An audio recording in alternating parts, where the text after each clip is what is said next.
Tonight on the Squatchers Lounge podcast, we take on our own greatest fears and begin to discuss the topic no one wants to. Can Squatchin kill you? Join us as we discuss some of the dangers, how to identify them, and how to keep your fool selves safe. And I'm pretty sure there's some current events going on as well. So without further ado, I give to you your host, the man, the myth, the Reverend Jeff Kelly.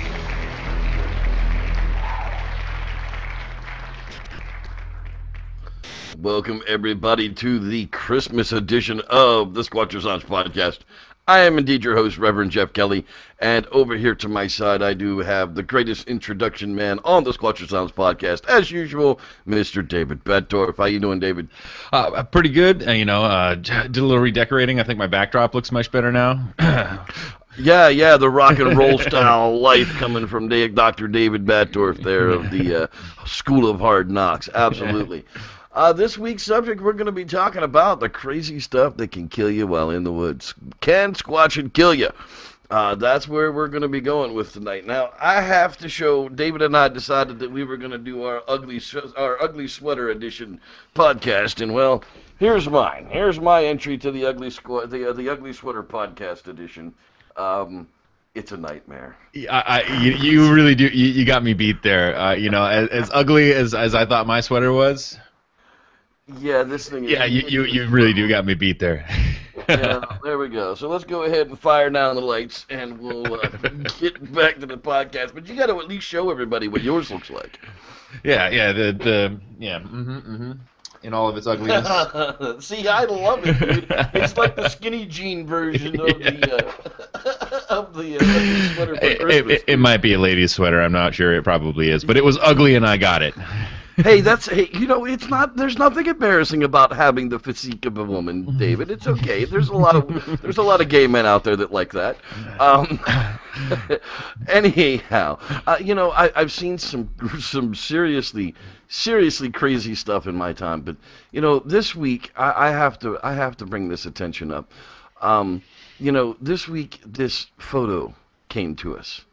This scary-looking, horrible, zombie-eyed, burned victim, Freddy Krueger from 1987 picture. Freddy Krueger was one of my... When I first looked at it, I'm like, oh, is that Freddy Krueger? Oh, no, it... Yeah, I thought it was a Freddy Krueger doll when I first looked at it. It's like, oh, everything about this does not scream Sasquatch. I mean, it's like, where did this come from? So all of a sudden, we're hearing this guy's name, who is this? Norm Glasser. Who's trying to grab some fame for this, closest HD picture of a Bigfoot ever taken crap that we're so sick of seeing. And this is the crud that he brings us. I mean, seriously, dude, what are we going to do about that? It's unfortunate. It's fortunate that we have enough people in this field that have seen all of the relics and artifacts and funfair, like this bust of the Sugar Hill Road beast. So people were able to recognize it immediately. And once you start looking at the two, it's obvious that it's just the same thing. Right. They come forward with this picture that supposedly he went back to the place he had a Bigfoot encounter when he was 20 years ago, and this thing came looking at him through the glass, and he was able to snap this picture, when in fact, well, this is what the actual whole thing looks like. And if you look at the way the video is cropped, and the fact that it's behind glass, and the fact that it has bubble light bulbs running through its forehead, might kind of tell you that it's in some type of an attraction case, like we're seeing this picture. Yeah, well, but he had a story that accounted for a lot of those things, and I listened to the news brief of the Freudian slip, and I hope that Steve Alcorn does release this interview with this gentleman, so that we can really kind of it's like the anatomy of a hoax. Somebody who creates this hugely... I mean, this story goes back 20 years to bring him to this point, and why do people do that? I don't know, but they do that, and maybe if Steve puts this out there, it'll help us to understand how we can better rule out people who are trying to pull one over on us like this. Well, it seems that originally he had taken the photo to the paranormal sector of the fringe out there, and they didn't want nothing to do with it either. So I guess when they lost interest in it out there, that, I guess enough people blew it off that he brought it over to the crypto world. And, it needs to get out there as a hoax. This guy, Norm Glasser, he needs to be labeled just like Rick Dyer. Same thing. Maybe not as long term, but same thing, This is the type of crap that will never be tolerated, or should never be tolerated in the Bigfoot community, because it just encourages other people to try it too. Well, and absolutely, and the best thing that the best thing we can do is to learn from it. And that's, again, I'd love to hear the interview. Like, where was the tell in that story? And if there isn't one. Oh, that's pretty difficult to get around, but I'm just glad that we were able to find the subject that this actually belonged to. Yeah, and that's the important thing, is to be able to lay it down to where the picture actually came from. It sickens me. It disappoints me that people try this, just because they think that we're all goons because of the way most of the the representation on television actually makes us out to be. It just kind of saddens me that they don't realize that there are quite a lot of intelligent people in the Bigfoot world that really know what's going on in the background, and we're not going to let this slip by us. No, and that's, I'm glad that we get to do this show and to bring these things out to light whenever they happen, so that people understand that, look, you can't just take every little thing at face value. You have to actually go at least one layer in and just see if it stands up. And this one didn't. It was pretty immediate. It took less than 24 hours, and it was over. There was somebody who it was a picture that they used up in local paper up here in a hearing aid advertisement that somebody was shopping at as a hoax, and I recognized it, and immediately Bigfoot evidence. I alerted Sean, and I'm like, boom, shut it down. Less than 24 hours, and that's what we need to do, so people don't feel so. They don't think that they're going to be able to stretch this out over time and years like some people have, like Rick Dyer. Daisy in the Box with Ed Smith and the MABRC and that whole company. This is what we need. See this here. This is my copy here of the Patterson Bigfoot track from 1967 from Etsy.com/shop/DougFX. Our good friend Doug Hudson was nice enough to send me a Bigfoot track for Christmas. Isn't that pretty? This is far different than the Wallace tracks. I've never actually had one of these in my hands to really go over and see what it is. Now, this is a second generation copy, so it's even lost details as well. But, this is a living foot. Absolutely, I've seen some of Dr. Meldrum's copies of those that he has at different conferences and places, and it looks. It's not what you think it is when you get it into your hands and you get to actually touch it. No, this is a living foot, and I mean, I was really surprised that I would have been as impressed with this as I actually am, because I know there's better ones out there. Because at the time this was taken, the casting techniques were, hell if I know, mix that shit together and pour it in a hole. Yeah. I mean, that's really what the casting techniques were back in 1967. These were good old boys that just happen to know that if you take plaster and pour it with some water, you can pour it into a track and stuff comes out of it. So, it's neat. I thank you very much, Doug. I appreciate that. Doug's also got the zombie gnomes. www.zombiegnomes.com. If you're a Walking Dead fan, you've got to have a zombie gnome. Trust me on that one. Everyone needs a zombie gnome. Everybody's got to have a zombie gnome. So, the other thing I wanted to mention, and it's right before Christmas, and you're probably, oh my God, what do I get the Bigfoot guy in my life for the last thing for Christmas? Get to him a copy of Cultus from Amazon, Kultus.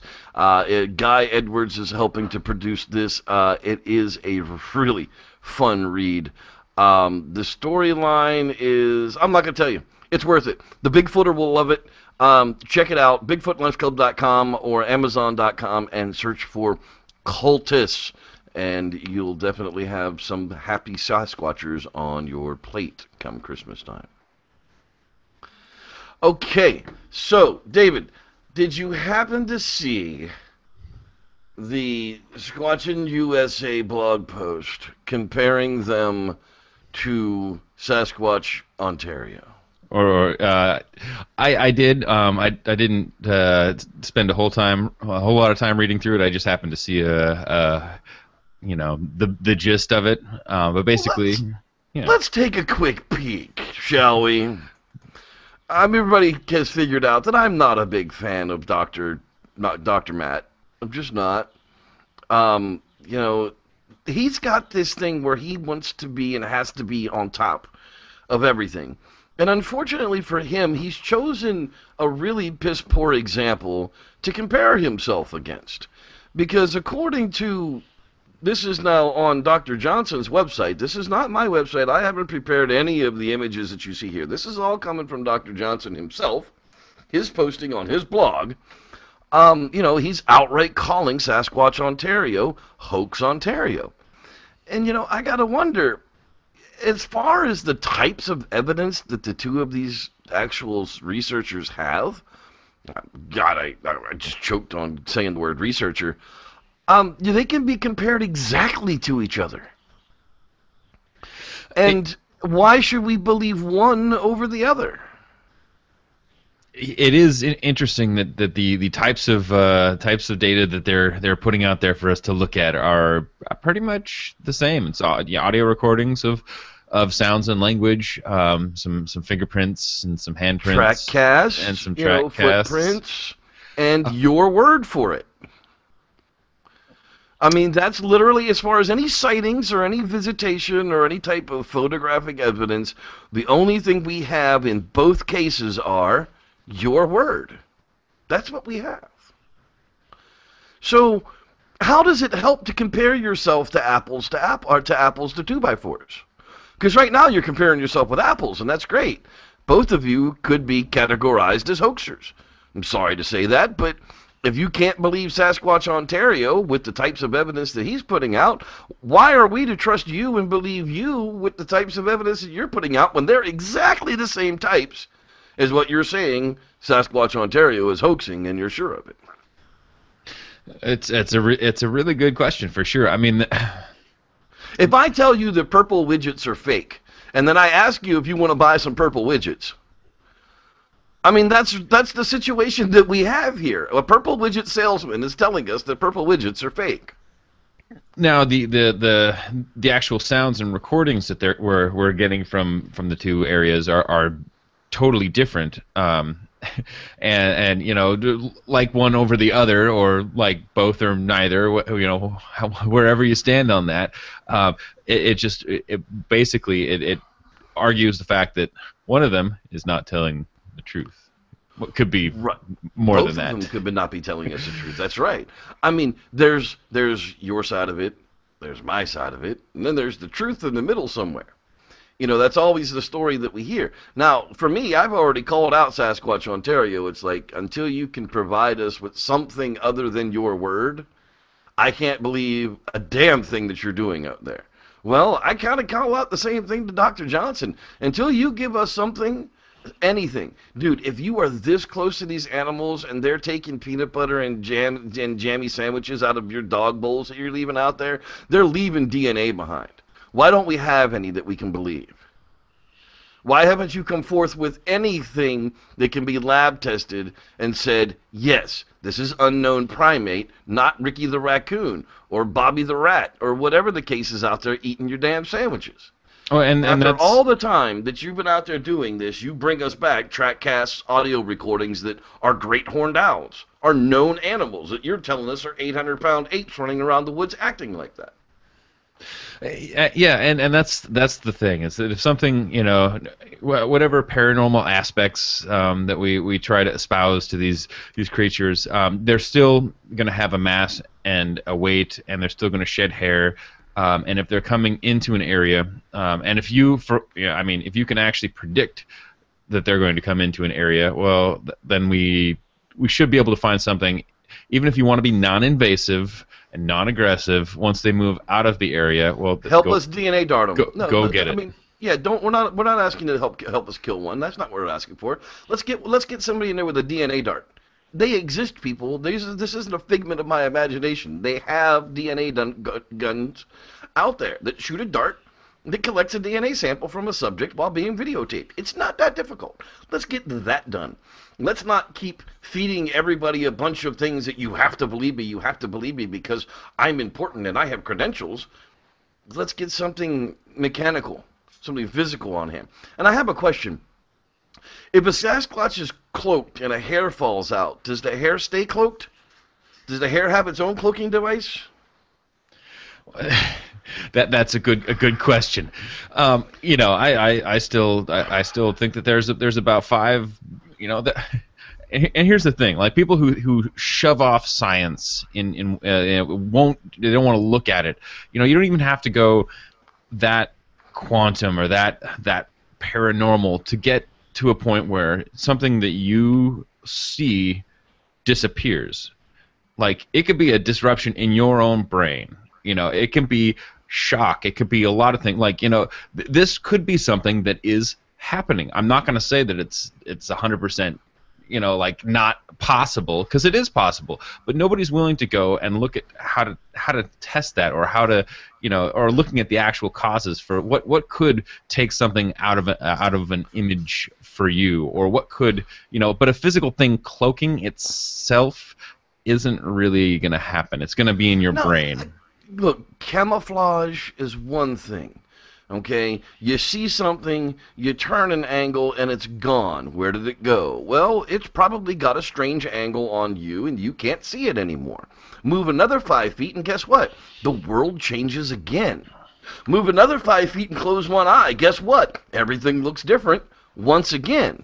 No 2 moments are the same, even have the same visions in it. So why does it have to be supernatural for that to have happened? 1 minute is there, 1 minute it's not. You could have freaked out so bad and had a psychotic break, and standing there for 15 minutes, babbling and playing with your lips, before you came to. You don't really know what happened to you. Yeah, and so there's a lot of potentials for this. There to be some merit behind people not seeing something, but at the same time, it's not going to be, it's not that the Sasquatch is being some sort of paranormal business, and it's probably going on in your own brain, and you're probably removing an image from your own brain. Yeah, or implanting that image in there that there's a 9-foot Sasquatch making owl calls to you at your habituation station. Hey, all I can say is, if it's happening all the time, pull somebody credible else in there with you. Okay, you've got credibility. That's wonderful. We can't take your word for it because, well, we can't take your word for it. You've said some really crazy shit, and we just can't take your word for it. So take somebody else that's got some credentials up there with you, and, let them experience it. If they experience the same thing that you're experiencing, that 8-foot-tall apes are running around making fake owl calls, then I might help get on board with that. But right now, I'm sorry, I seem to be one of the logical voices in the Bigfoot world, and by God, David's like the science-based guru of everything in the Bigfoot world. And we're just trying to keep it real here. There's millions upon millions of people in the U.S. that search out Bigfoot stuff every year, and God, let's get them to the right stuff, not the crazy stuff. Yeah, and I'd like to actually talk about that. That maybe my moment of science with David should be taken right now, and talk about that. People ask me questions about this, that, or the other, or look to me for answers. I am not a scientist. I'm interested in science. I am not a scientist. What I do is I find questions that I have, and I go and I find the answers to those questions. And that may be like a scientific approach to the subject, but again, I don't have any. I'm not an anthropologist. I'm not a primatologist. I don't know a lot of these other things. But when I don't know something, I always call I'm a Google didact. Autodidact, but I use the internet. When I don't know something, I have to find out. And so again, I am not a scientist. Don't think that I'm some sort of leading primatologist in the Sasquatch field. That's not the case. But if I have questions, there are answers out there, and I go and I find them, and I like to share them with all you guys, especially when I find them. I'm like, hey, guess what I just found? This is really interesting. But again, this is the moments of science and geekdom are just. I mean, this is my hobby, and I enjoy looking at Sasquatch, and I enjoy looking at all of these scientific things because I like to understand the world around me as best I can, because it's a fascinating thing. Well, let me go ahead and make a statement here. We will make any false claim or accusation that we damn well feel like doing in an honest effort to bring you facts. If we screw it up, tough shit. We tried. Yeah. I mean, that's really what it comes down to. Now, I saw that whole mess where they were trying to compare Bigfoot to gorilla to Gigantopithecus as though they were apples to apples to apples. And, it came out to, what was it, apples to 2x4s to concrete blocks? I mean, is that really what they were comparing in that article? I mean, is that like everything you know about, humanity is wrong, like Lloyd Powell, God rest his soul? Yeah. Is that what that article was about? Because you see, at least when Lloyd Powell was making his theories come to life, he was using correct information. I know the video you're talking, Sean posted is, what is Sasquatch? And I actually before this I made it about a minute and a half, and I was actually writing down the problems that I had with the minute and a half that I watched. So I'm not even going to go over all of that here. 90 minutes later, you're still on the first. Yeah, well, we just went 30 minutes over the podcast talking about a 9-minute video and all the problems. But I mean, yeah. But again, it's so there's people like me who try to give the right information. And I may be wrong. And then there's people who aren't doing their homework. It's obviously aren't doing their homework, and they're making speculative attributes. Well, attributes are attributes. He was talking about, here's gorilla, and here's Gigantopithecus, and here's Homo erectus, and he was going down the attributes, and I actually went down the attributes of Homo erectus because I'm really interested in Homo erectus. I think it's a really fascinating species, and every attribute that he had was completely incorrect, except for that they have a large supraorbital ridge or brow ridge, and non-gorilla teeth. Now, everything that's not a gorilla also has non-gorilla teeth, so that was correct technically, but it doesn't make any sense. Right. So I mean, just. Do I have non-gorilla teeth? You indeed have non-gorilla teeth. A chimpanzee has non-gorilla teeth because the chimpanzee's not a gorilla, and neither is Gigantopithecus. So anything outside of a gorilla might have non-gorilla teeth. You would expect it to not have gorilla teeth, yes, if it's not a gorilla. I'm just trying to act like the jackass he's trying to think that's reading this thing. I mean, So you really have to be careful. I like to look up documentaries on evolution of primates, animals, and humans especially. I think it's fascinating. But you go like it's almost like Bigfoot. Like 60% of the videos are just wrong, or they're outdated, or they're trying to sell you on something that is not tried and true. Oh, that was like Sirius that came out over the summer. That whole micro mini alien creature that they tested and found it was human. Yeah. So it's so frustrating. Mm-hmm. But again, just be careful about the information that you see, and if you find something that's really interesting and you think it's going to change your mind about Sasquatch, about human origins, about this, that, and the other, look it up, please. And if you don't see like the word abstract in front of a paper, and if you don't see, like a .edu instead of .com, don't take it at face value until you find more sources, because there's a lot of stuff out there that really can lead you astray in these fields and make guesses that are not true, because there's a lot of bad info. That's where I'm going with that. If you find one piece of information that you would like to believe, you should be able to find 3 more legitimate sources to back it up. If you can't find any legitimate sources to back it up, chances are it's either brand new information and still being fleshed out, or it's wrong. Okay, just because you read it on Wikipedia doesn't make it true. I know you would like to believe it, but there's a lot of errors on Wikipedia. I was using Wikipedia to double check a couple of the facts from that video that I was making these notes on, and it has, honest to goodness, changed to be it like reverted back at some point between the last time I looked up. It was just, like looking up the definition of pongid and pongidae, and somebody had gone back and put gorillas and chimpanzees back in there, which is not, this is something that, yes, pongid used to contain all of these things, but we've split it, like a decade ago, and now pongidae is the orangutans and the Gigantopithecus and the Shivapithecus, and then all of the hominidae, like apes, or the African apes, the gorillas, chimps, bonobos, and humans, right? So, like, the data was in Wikipedia, but it was wrong again. Like, somebody had fixed it, and then somebody fixed it back. Like, Yeah, and if it's actually information about you, you're not allowed to fix it. So, that's crazy. Well, all right, folks. Now, I know we've kind of been baiting you in for about the first half of the show, but now it's time to get on to that subject of, can Squatchin kill you? Well, first of all, if you're like David and I, and you're deep, deep, deep into the Bigfoot community, you might stroke the hell out. Okay, Squatchin might cause you a heart attack just from all the weeding through the crap that's basically getting up to your waistline. Yeah, Squatchin might kill you just reading your Facebook newsfeed every morning.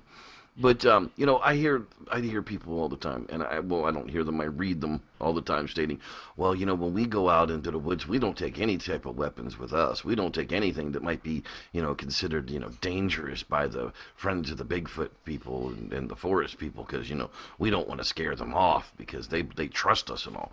And I tell people, do you know how dangerous that actually is?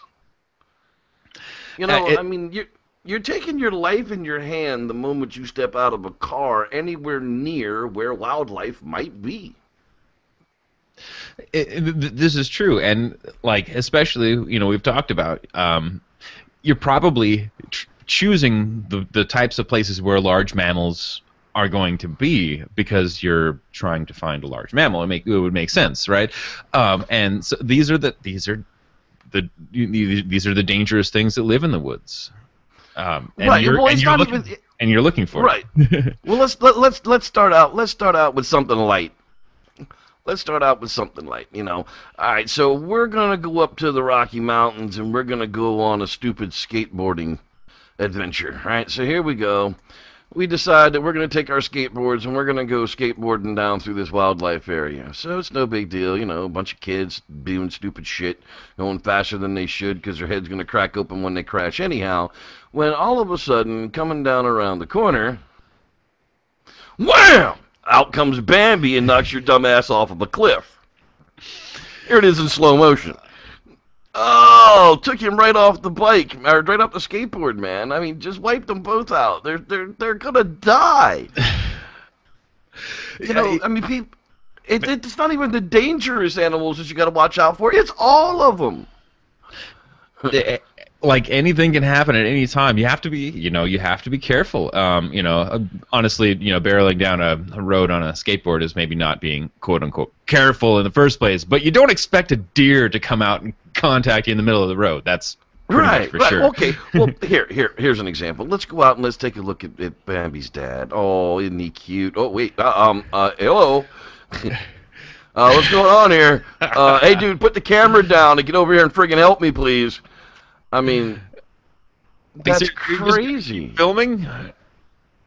Right, and what's scary is it's only going to take one wrong swing of those antlers and you're dead. Well, I was actually I was watching some stuff getting ready for this a couple days ago, and I actually saw this. And well, not this gentleman. This is actually on him because he he actually covered himself in deer urine and was going to make a video of him wrestling a buck. So he brought this on himself. But I was also reading, there's a lot of cases where if a deer comes down on your thorax, they'll just keep coming like this. Obviously, they just keep coming. They can actually puncture your thorax with their hooves. That puts a big hole in your guts. I'm sorry. That's not okay. Here's another one. The guy just thinks that everything's just so honky-dory. Let's go out there and play with the little baby deer. Oh, he's funny. He's trying to pet me. Oh, wait a second. He's not backing down. No, he's oh, heck.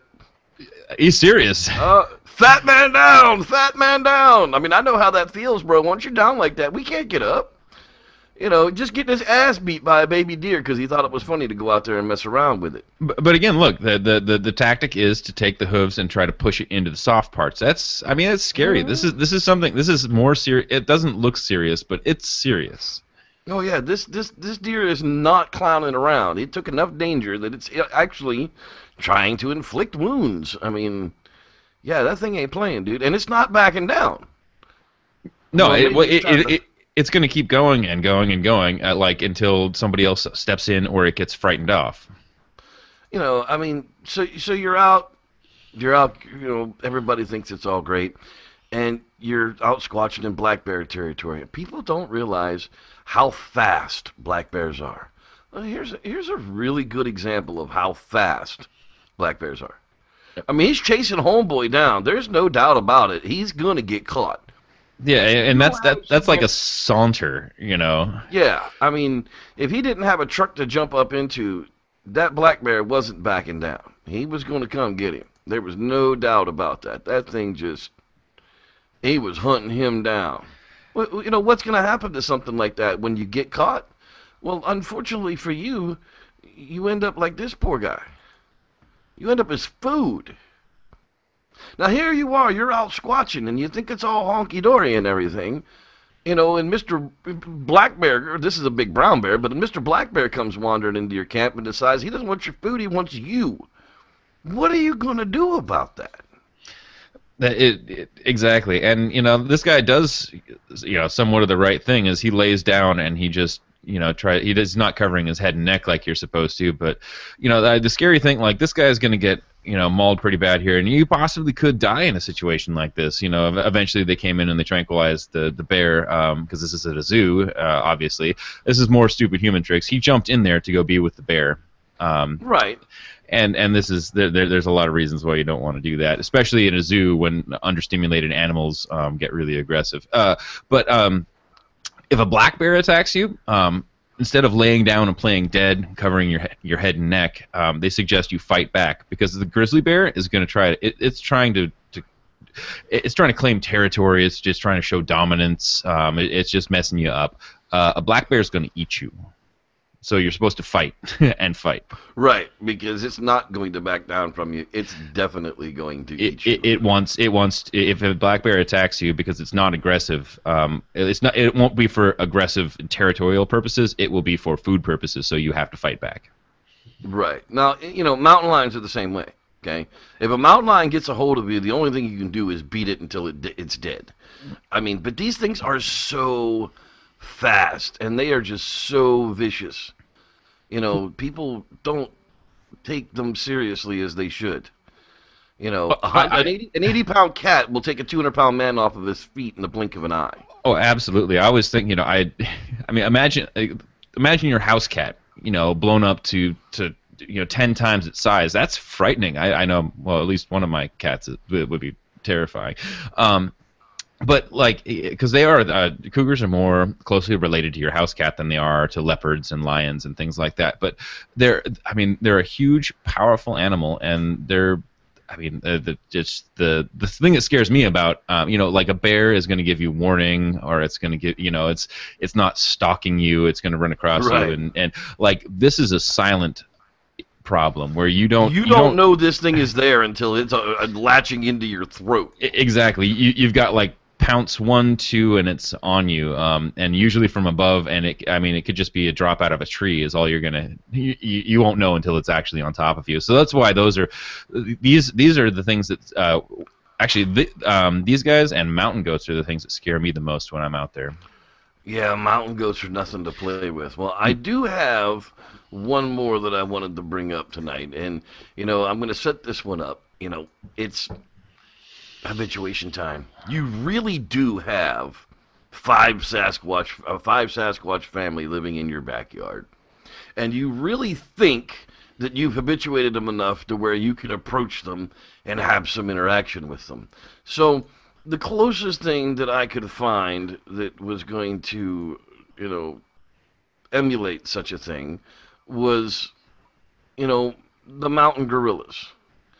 And the mountain gorillas are, the largest non-human primate that we really have as an example to go to.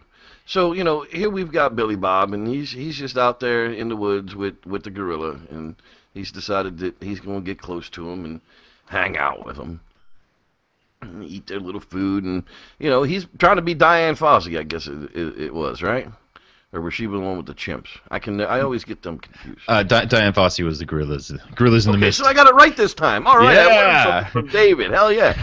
So, you're just out there chilling with your Sasquatch family. Little one comes out and decides he wants to get picked up by you. There's a big. You can't help yourself. Male. Baby gorilla comes up, you pick it up. Oh, of course you do. Little baby Sasquatch comes out with his little sad eyes. It's, puts his arms out like a human baby would to pick him up. Of course you're going to pick him up and play with him. But there's always that moment when you've gone just a little bit too far. And they start to let you know that you've gone a little bit too far, but you think everything's just fine because they're my Sasquatch buddies. No one's going to harm me. I've been out here hundreds of times. I have thousands of HD pictures of them cloaking. They're not going to hurt me holding this baby. Well, let me tell you something. They might change their mind, okay? You see this powerful animal, that's about half the size of what a big male Sasquatch is. He ain't playing. So immediately, what do? There's the baby. Get out. Yeah. Here you go. Sorry, I didn't mean to. They'll rip your arms off and beat you with them. They're that strong. They don't care. It's only going to take that one moment too far before you end up with something like this big feller who's not happy with you at all. Okay. So yeah. Let's put this into perspective. Known animal attacks or things that happen. Because primates, are what they are, and the apparatus that they have, the hands and these sharp teeth. People have sharp teeth. You don't even think about that. So it doesn't even matter if it's the foliage breaking, large incisors that these guys have, or our teeth. They're very sharp. So if a cougar attacks somebody, like say you're mountain biking and a prey response comes through, and a cougar attacks somebody, they usually escape with their life, because cougars are actually fairly timid and a little bit of noise, and somebody else with you, always take somebody else with you into the woods. Somebody else with you can usually get the thing off. Now, a primate attack, even if there's a host of people with you, it's not that you don't walk away. It takes 6 hours of intensive surgery to put you back together, type of thing. Right. Because if they can find all the parts. Yeah. Yes. Because where a cougar is trying to take you down as prey and use these pressure points to put you to sleep or whatever, a chimpanzee or a troop of chimpanzee is going to deconstruct your body. They're going to take you apart. Right there. Right. And they're not going to care. No, and that has to do that primate intelligence. They know how to deconstruct and fatally wound somebody very quickly, and they have sharp teeth and strong hands and strong arms, and so putting that into the perspective of Sasquatch is that this is something that needs the utmost of respect, and if you're So when we talk about trying to bait them into an area, whether it's with gifting or with food bait, it doesn't matter which side of the fence you're on, the habituators, the hunters, the researchers, whatever. If you're doing this, you really shouldn't. You should really put the most amount of respect in between you and that creature, and really understand what they could possibly do. Yeah, and they are giant friggin' primates. They live out there, and they're watching you. They know where you are every moment that you're out there. So please, get a stun gun, get some pepper spray, get a big old walking stick, get something that at least is going to protect your ass while you're out there, because you might not come back if you don't. I was just checking out the comments on the YouTube channel to see who was out there watching the show tonight, and that looks like we've got SoCal Squatches out here. Mitchell Wilson, Mr. Angus Wangus as usual. We love Mr. Angus Wangus. Drew Chronic. Drew Chronic's always a nice find to have. Bobo said that Paul Freeman was bluff charged at one time, and I think I remember in that horrible Paul Freeman audio interview that we heard, where oh God, do you remember the hum that was in that? If you could barely sit through it, you could actually hear it. Yeah, it was kind of neat that there's a story of bluff charging out there, because I've got a tree shaker story. Now, everybody keeps wanting me to tell the story, so it's Christmas time, so I'll go ahead and grace you with the story finally, once and for all. Story time! Well, it was literally the last fall that I was researching in the Florida Ocala National Forest, and I had been hunting them down pretty much all fall. And I was narrowing it down between a good 20 square mile area between two big water sources, between Doe and Buck Lake in the Ocala National Forest, because all the smaller water sources were dried up, and Buck Lake was a freshwater spring with fish in it. And I had gotten into camp Friday night, and I don't go out yelling and screaming and tree knocking into the woods at night. I never have. I always found that I got more activity by being more curious in weird places than I was in being in normal places and being loud and obnoxious. So Friday night, nothing really happened. I mean, a couple of weird bush rattles, but it could be anything. I mean, raccoons are abundant. Bears are all over the place out there. There's all kind of just porcupine and armadillo and ground muttering critter. So Saturday, went fishing all day. Nothing really came up. But I noticed that the bank at the lake was all just smashed down around where the cattails used to be. All the cattails were ripped up. Now, I hadn't noticed that when I came in Friday, but Saturday when I was out there fishing in the afternoon, all the cattails had been ripped up from where they had been, and the bank was all ripped down there. And fall time's a good time to eat cattail roots. I mean, they're full of carbohydrates, and it's one of the abundant foods that are kind of easily gettable in, the sands of the Ocala National Forest, because it's not green grasses of banking meadows. It's miles and miles of sugar sand with pine as far as the eye can see. I mean, that's literally what the forests are there. Very thick, heavy pine with soft sugar sand flooring covered in pine litter and, crud. That's really what Florida's kind of made out of, is sand, pine litter, and crud. But the evening was coming. I got the fire started, and I heard a whoop. I had heard them before, and it wasn't that far off, is what kind of startled me. And for once, I kind of got aggressive with it and whooped back at it. And I got an even louder whoop, a little angrier. Like, who the hell are you, and why the hell are you whooping at me, kind of thing. I didn't think much of it. Nightfall came, and a pine cone came arching into camp. Not falling from a tree. It didn't fall from a tree and roll into camp. No, it came arching into camp. I went, huh. I reached down there and I picked it up. I said, "You lost something," and I threw it back. Well, about 20 minutes later, it came in from the other side of camp. And I picked it up and I went, that's weird. And I broke 3 spines off of the one side of it, and I whipped it back from where it came from and heard a thud. Now, mind you, it's dark. You can't see through the thick pine scrub. The palmetto fronds. Palm fronds are like 3 to 4 foot, 5 foot palm trees, and they just get in real thick thickets and grow, so you can't see anything past the firelight. I mean, you just can't see it. And then I got a grunt and a growl right after I threw that thing back out there, and I grunted and growled back at it. Really aggressive at it. And it wasn't but 2 minutes later, right on the edge of the firelight, there was a bank of those palm fronds, and right in the middle of it, there were 2 5-footers. And they had to have been 400 or 500 pounds apiece. I mean, their trunks on them were this big around, and they were 5 foot tall, and they're thick pine, you know, and or palm, not pine, but palm. And whatever it was, literally had a hand on them and was shaking the shit out of them like they were rag dolls, and screaming at the top of his lungs at me after I screamed back at it. And I decided it was time to stop being Mr. Brave. I didn't want to see whatever that thing was. Didn't want to see it. Scared the living crap out of me so badly, I prayed that it didn't come into camping that night and I didn't have to shoot it, because I would have. I mean, I had a 300 Winchester mag that would have lit its life up or ended it right then and there if I would have had to, but it scared the living crap out of me. So, you know, Squatchin can't kill you. There's lots of stuff out there that isn't Squatch that might put you in a hole or just drag you away.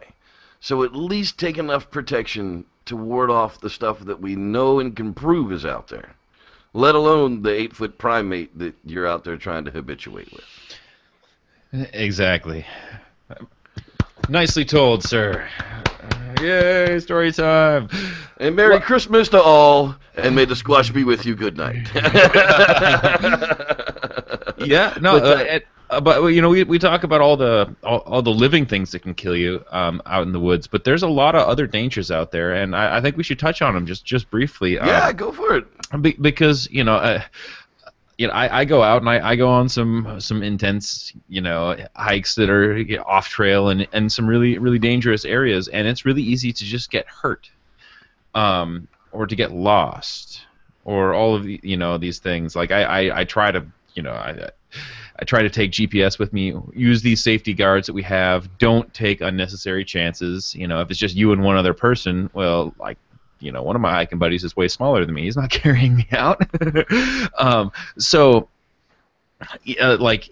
Being careful of these, falls. You don't want to slip and fall, break your leg.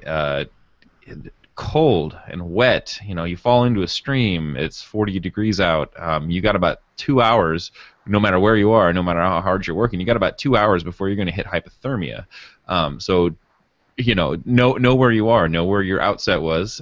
I'm more than 2 hours in, I better not do something stupid right around this lake and this stream, but important things to think about, because a lot more people die in the woods from accidents and these other things, cold and slips and falls, than they do from animal attacks. Animal attacks are scary and something that's on our mind when we're out there, but what needs to be more on our mind is just being careful and not taking chances, not doing anything stupid that's going to get us hurt, and end us up down in a ravine that we're never getting back out of with a broken leg.